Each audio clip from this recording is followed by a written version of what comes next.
vários contextos, ética e moral são consideradas como sinônimos. Mas quando tratamos dos problemas relacionados ao uso de drogas, moral e ética têm significados distintos. Neste programa, você vai entender o porquê e como a bioética, a ética aplicada às ciências da vida, investiga as relações das pessoas com as substâncias psicoativas. Nosso entrevistado é o Dr. Antônio Neri Filho.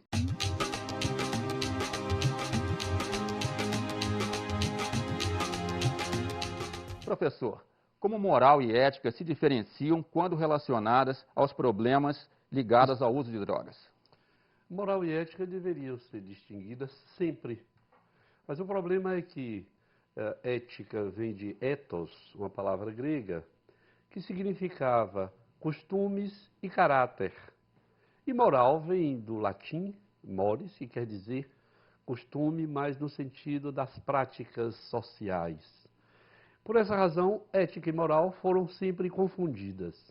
Mas eu creio que moral deve ser sempre considerado como regra, como aquilo que pode ser ou deve ser feito, enquanto que ética deve ser considerado sempre como o campo da reflexão, quer dizer, o espaço onde as pessoas podem e devem pensar e, em seguida, estabelecer regras e comportamentos.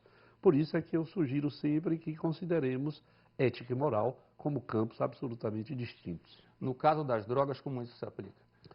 Se aplica do mesmo modo que se aplicaria a qualquer uma outra área do conhecimento humano. Isto é, nós deveríamos considerar no campo da ética aquilo que diz respeito aos usos e costumes relacionados às substâncias psicoativas.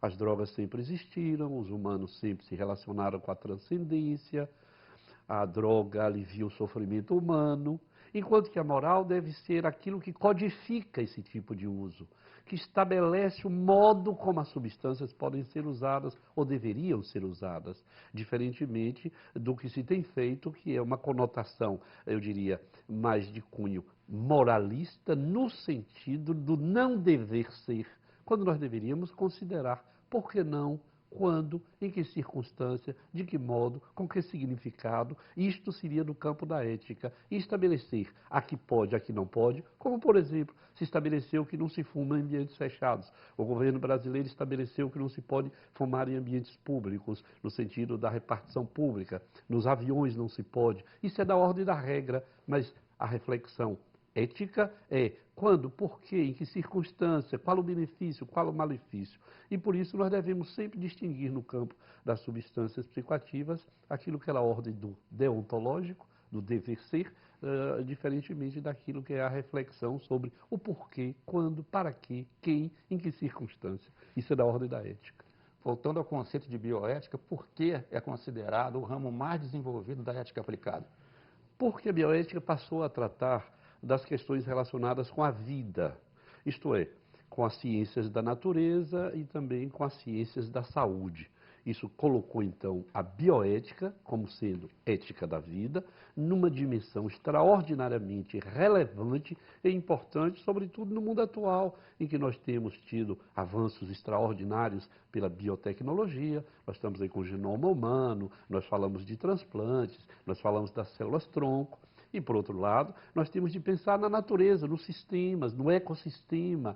Fala-se que os polos brasileiros da Terra, os polos da Terra estão esquentando com o aumento da quantidade de mar. Ora, nós precisamos pensar o que estamos fazendo com o nosso planeta, o que estamos fazendo com o nosso ecossistema e, portanto, a bioética vem cuidar de tudo o que diz respeito à condução da vida, à organização da vida, à proteção da vida. Por isso ela é considerada o ramo mais desenvolvido da ética aplicada. Professor, a bioética surge como conceito disciplinar no início dos anos 70 do século XX e com o desenvolvimento científico e tecnológico assume vertentes de atuação as mais diversas, no que diz respeito à abordagem dos aspectos diferenciados do uso e dos usuários de substâncias psicoativas. Houve algum avanço significativo? Acho que não. A bioética se interessou por coisas muito importantes, como o transplante, como a questão das células-tronco, acabei de me referir, mas deixou completamente de lado a questão do sofrimento, da relação do uso de drogas com a exclusão, por exemplo, a vulnerabilidade, uma coisa interessantíssima. Nós todos humanos somos, por definição, seres vulneráveis. Ser vivo é ser vulnerável.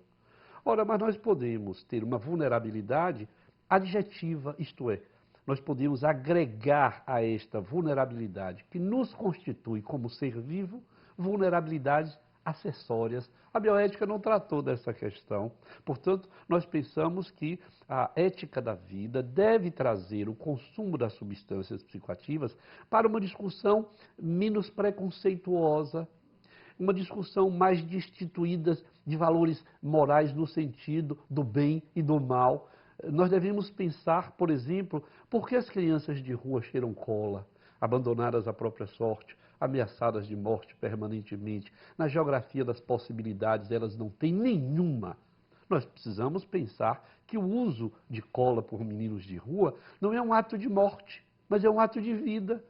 Apesar disso ser chocante, a bioética deve dizer em que condições essas crianças vivem para que nós possamos compreender as ações, os atos, as diferenças, as isenções e o consumo de substância como a cola de sapateiro. Então eu acho que a bioética não tem, nesse sentido, trazido para esse campo da reflexão esses fenômenos que são absolutamente próprios à vida de todos nós. Então nós temos ido para que lado? Para o lado da polícia, da repressão, da morte, da incompreensão, da brutalidade, da ingênua possibilidade de reduzir a zero o consumo de substâncias psicoativas ilícitas, ou ficar nessa dicotomia, droga pode, droga não pode, droga legal, droga ilegal. Nós devemos trazer isso para um campo, eu diria, mais neutro num certo sentido, que não é tão neutro assim, mas para um campo onde nós possamos pensar sobre essas coisas sem as decisões preconcebidas.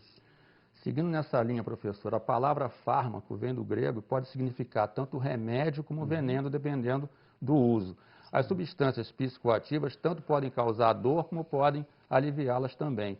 Do ponto de vista da bioética, seria muito mais interessante se colocar sob a luz dos holofotes, muito mais do que os efeitos das substâncias psicoativas, as razões que levam uma pessoa a usá-las? Seguramente. Quando nós centramos o nosso olhar na substância, que não pensa, não anda, não ama, não fala, quando nós pensamos no produto químico e seus efeitos, nós perdemos a possibilidade de compreender o porquê, como, em que circunstância, quais as relações que os humanos podem estabelecer com os produtos psicoativos em razão das suas mais diversas necessidades. Portanto, é verdade, como você disse, que o fármaco, ele tanto pode produzir um benefício como um malefício, mas para compreender isso é preciso que olhemos do lado humano. Por quê? Porque a substância ela produz sempre a mesma coisa. Vai ser o diferencial humano de usar mais, usar menos, usar nesta condição ou naquela, que vai dar ao fármaco, em grego, a possibilidade de fazer bem ou fazer mal. A substância não porta em si esta possibilidade.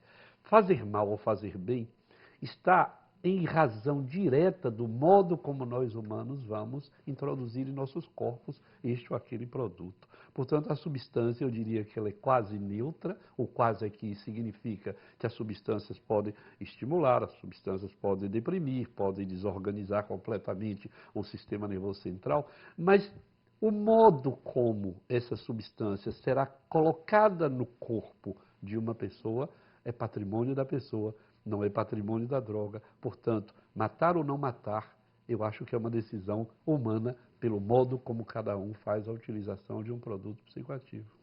Professor, para a gente fechar, de que maneira a bioética pode então servir para a formulação de políticas e programas de saúde em geral, incluindo aí a questão do uso e dos usuários de substâncias psicoativas? Trazendo para a discussão a questão da vida, que é o fundamental e o mais importante. Por essa razão é que a bioética de proteção vem propor que nós estejamos sempre atentos a proteger os mais vulneráveis, os mais excluídos, os mais destituídos de possibilidades. E a bioética de intervenção vai trazer à tona as questões ditas emergentes e as questões ditas persistentes. Quer dizer, a bioética, ao colocar estas possibilidades de discussão, vai permitir que nós possamos cuidar melhor da vida, que no fundo é o que nos interessa, proteger a vida.